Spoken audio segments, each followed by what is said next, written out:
Today we're doing more than just explaining a concept. We're going to deconstruct a psychological weapon. We're going to expose the anatomy of what's called a defiance display, this incredibly subtle, almost silent mechanism that can hijack an entire room's hierarchy and just neutralize authority in a matter of seconds. We're going to investigate this unreachable node, that person who seems completely immune to pressure, and we're going to figure out exactly where their power comes from. This quote, this gets right to the heart of what we're talking about today. Most of us think that to resist power, you've got to be loud, you have to protest, you have to fight back. But the truth is, it's much more clinical than that, almost surgical.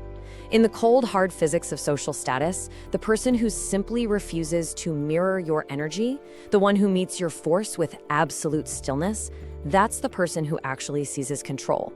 This isn't about shouting someone down. It's about a silent, powerful refusal to even play the game. I want you to really think about this. Go back to a specific moment. Maybe you were in a big meeting, a tense negotiation, or just a really difficult conversation. It's that moment where you tried to assert yourself, to lead, to take charge, and you were met with just a blank stare, a calm, steady gaze. And suddenly you can feel the air in the room get thick. You can feel your own heart rate start to climb, your voice gets a little higher, maybe a little faster. You can literally feel your power, your authority, just evaporating into thin air. That deeply unsettling feeling, that's not an accident. That is the intended effect of a masterfully executed defiance display. So that brings us to our first section, the indifference trap. And it really is a trap, one that's carefully laid to use your own expectations against you. Here, we are going to break down the anatomy of what happens when a power assertion fails, moment by excruciating moment. Okay, this slide introduces an absolutely critical idea, the submission receipt. You see, in the science of social influence, power isn't a one-way street, it's a cooperative act. When you make what's called an authority bid, you issue a command, give a critique, or even just a subtle threat, you are unconsciously looking for a reaction. You need to see the other person flinch, or nod, or look down, or start over-explaining themselves.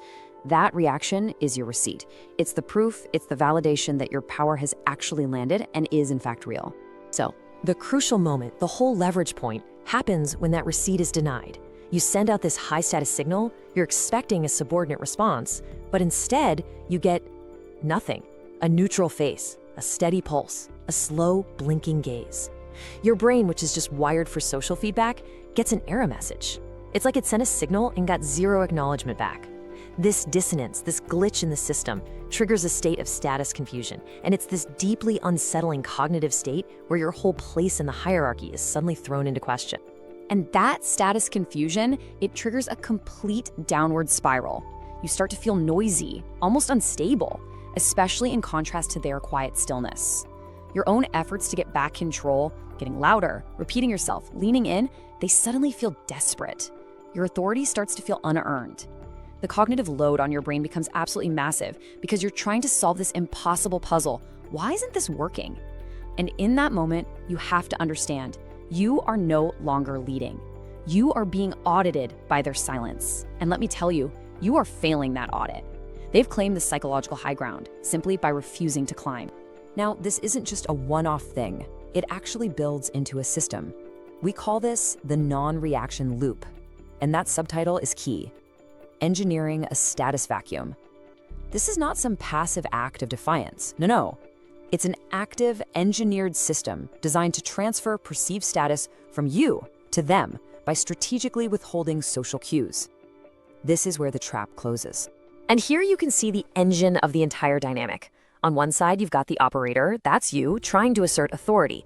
And you feel that void, that lack of reaction, and you instinctively try to fill it. So your energy goes up.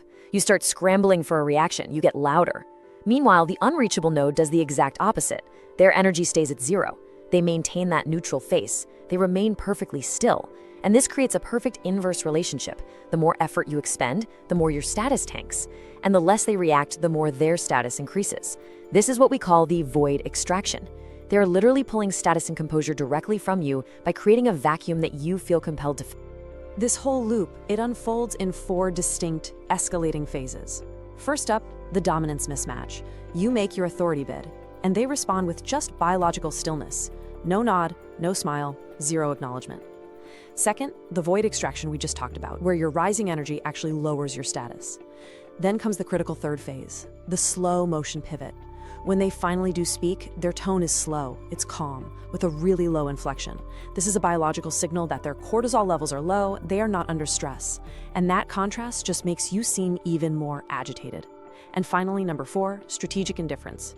They just move on, as if your big dominance bid never even happened, leaving you in this state of status dependency, just desperate for any sign that you're still in charge. Okay, so we've dissected the mechanics of this trap. Now we have to understand its foundation. Why? Why is this silent defiance so devastatingly effective? Well, the answer isn't found in social etiquette books. It's actually hardwired right into our biology. We're about to explore the deep-seated evolutionary reasons this whole mechanism holds so much power over us. The answer is something called biological pattern matching. For millions of years of evolution out on the savannah, a creature that didn't flinch when faced with a threat was one of two things.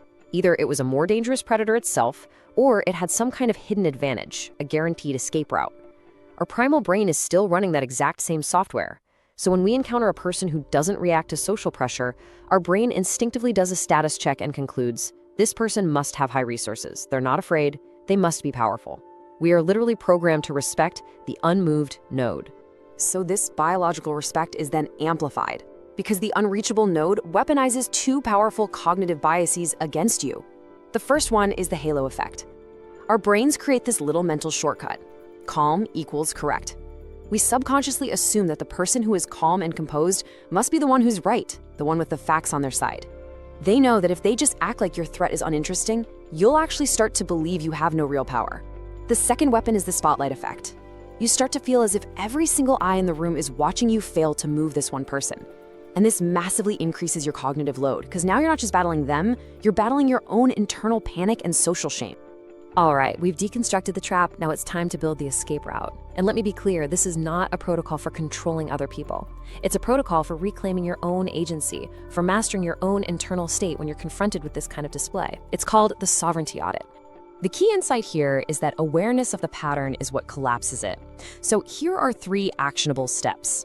First, cognitive reappraisal. The moment you feel that anxiety rising in response to a blank stare, you mentally label it. You just name the signal. This is an autonomous defiance signal. By simply naming it, you keep your prefrontal cortex, your rational brain, online. Second, the pressure release. Now, this is counterintuitive, but it is absolutely vital. If they don't react, you stop pushing immediately. You pivot to a neutral, data-driven question like, okay, here's the data, what's your take on it? You take the status bid completely off the table. And third, the internal pulse check. You focus on your own breathing. Deliberately slow your heart rate. This signals to your own brain that you are safe, and it prevents an amygdala hijack, keeping you in control of yourself. See, this whole protocol, it enables the strategic mindset shift you need to escape the trap. The entire Defiance display is baiting you into acting like a dictator, demanding a reaction just to validate your power. The only way out is to refuse the bait. You have to shift your frame from a dictator demanding submission to a partner who's inviting analysis.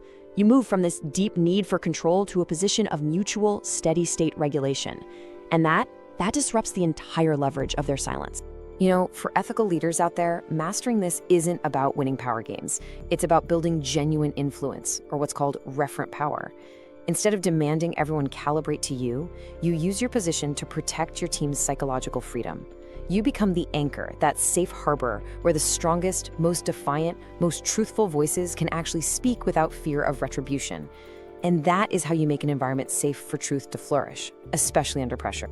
So let's crystallize the central lesson of this entire dynamic into one sentence.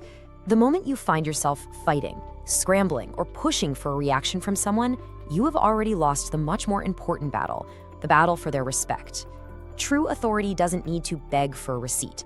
And always remember, this entire system, this non-reaction loop, it relies on your unconscious need for validation. It literally feeds on your automatic panicked response.